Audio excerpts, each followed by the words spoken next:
নমস্কার বন্ধুরা, এটা হলো সীতার বাড়ি। অনেকক্ষণ হলো সকাল হয়েছে, কিন্তু সীতা আর চিন্নি এখনো শুয়ে আছে। আর এদিকে চিন্নির বাবা ঘাস নিয়ে আসছে। কি হয় দেখি, চলো। আরে এটা তো অনেক বড় খবর। এরকম চলতে থাকলে তো বাড়ির পোষা জন্তুগুলোকেও রক্ষা করা যাবে না। তাড়াতাড়ি এ ব্যাপারে সীতাকেও বলতে হবে। এই ঘাসটা এখানে রেখে দিই। সীতা, সীতা, ওঠো তাড়াতাড়ি, তোমায় একটা খবর দেওয়ার আছে। কি হলো গো? দাঁড়াও, উঠছি। হ্যাঁ বলো, কি হয়েছে? আরে আমি ঘাস নেব বলে মাঠে যাচ্ছিলাম, তখন পাশের গ্রামের একজন বলল যে ওদের গ্রামে নেকড়ে বাঘ আসছে। কি নেকড়ে বাঘ? তাহলে আমাদের পোষা জন্তুগুলোর কি হবে গো? আমার খুব ভয় লাগছে।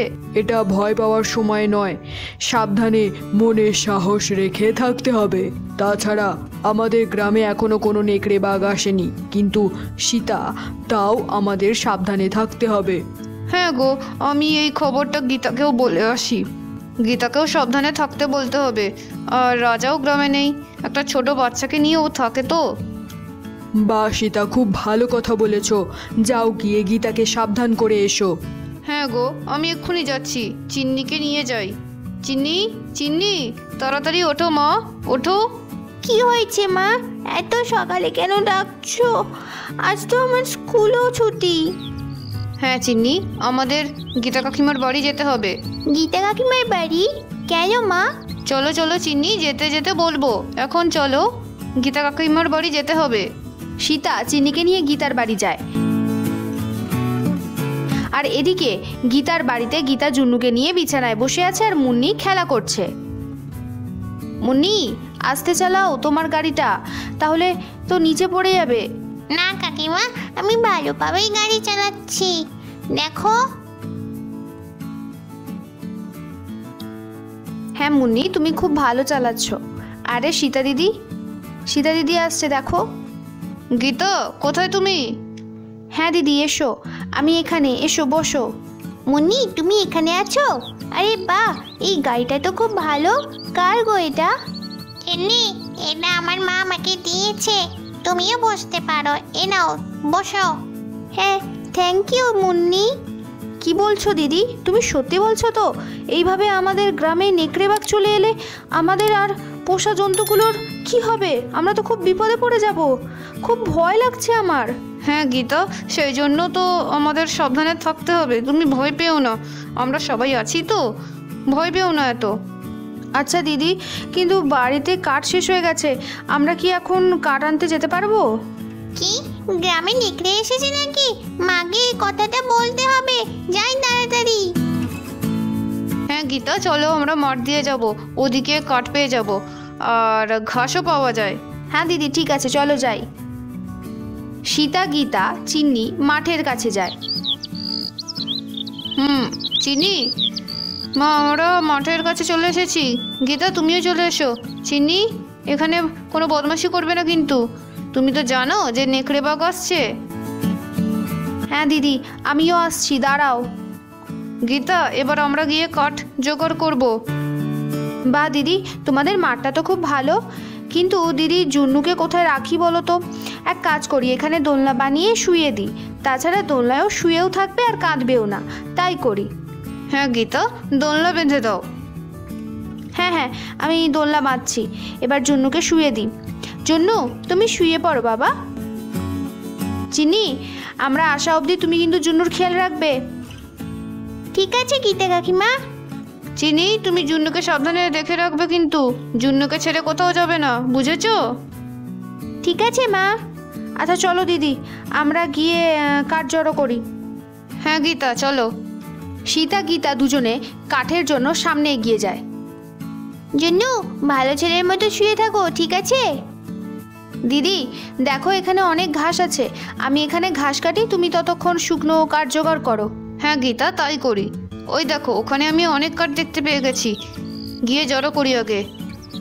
সীতা কাঠ আনতে যায় আর গীতা এদিকে ঘাস কাটতে থাকে। বাহ, এখানে অনেক ঘাস আছে, কিন্তু আমি ঘাস কাটার জন্য তো কিছু আনিই নি। কোনো ব্যাপার না, হাত দিয়েই কাটবো। বাহ, ঘাসগুলো খুব ভালো, কিন্তু এর মধ্যে আবার সাপ ফাপ নেই তো। আরে বাহ, তাড়াতাড়ি ঘাস কেটে ফেলেছি, বেঁধে নিয়ে এগুলো। বাপরে, ঘাসগুলো তো বেশ ভারী হয়েছে, দেখে তো হালকাই মনে হয়।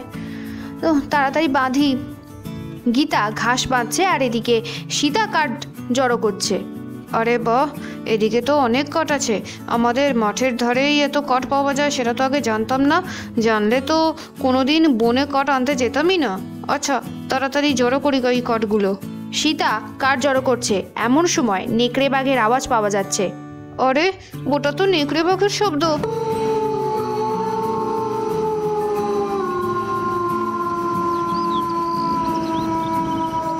আরে, নেকড়ে বাঘ এসেছে নাকি?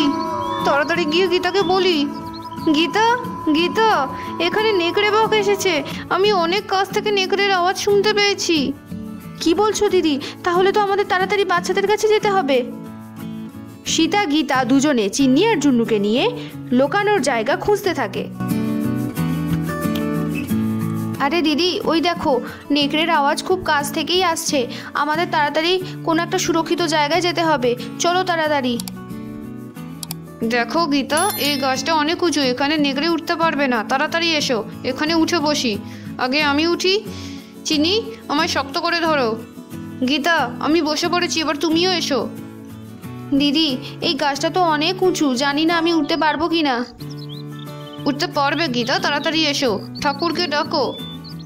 হ্যাঁ দিদি, উঠছি আস্তে আস্তে। ওহ, যা হোক করে উঠলাম বাবা, না হলে যে আমার কি হতো। এরকম বলো না গীতা, তুমি তো গাছে উঠতে পেরেছো, আর কিছু হবে না। মা, আজ কি এই নেকড়েটা আমাদের খেয়ে নেবে? না না চিনি, আমাদের কিছু হবে না। দিদি, আমরা তো খুব বিপদে পড়ে গেছি, এবার বাড়ি ফিরবো কিভাবে? হ্যাঁ গীতা, চিনির বাবাও জানে না যে আমরা এখানে এসেছি, এবার আমরা কিভাবে বাড়ি যাব? ঠিক সেই সময় চিনির বাবা সীতা আর চিনিকে খুঁজতে খুঁজতে ওখানে মাঠে চলে আসে। সীতা, চিনি, তোমরা কোথায়? মুন্নি বলল তো এরা মাঠে এসেছে, কিন্তু এদের তো কোথাও দেখতেই পাচ্ছি না। সীতা, সীতা। হ্যাঁ গীতা, ওই দেখো তোমার দাদা এসে গেছে, আমাদের সবাইকে খুঁজছে। হ্যাঁ, এবার আর আমাদের কিছু হবে না, আর কোনো ভয় নেই। শুনছো শুনছো, আমরা এখানে। কি গো, শুনছো? এদিকে দেখো। হ্যাঁ সীতা, তোমরা এখানে? মুন্নি বলল তোমরা মাঠে এসেছো, আর আমি তাই সঙ্গে সঙ্গে চলে এলাম। তোমাদের কিছু হয়নি তো? এবার নিচে নামো, ভয় পেও না। হ্যাঁ গো, নামছি। সবাই নিচে নামে। বাবা, তুমি আমাদের খুঁজতে খুঁজতে এখানে এসেছো, অনেক ধন্যবাদ তোমায়।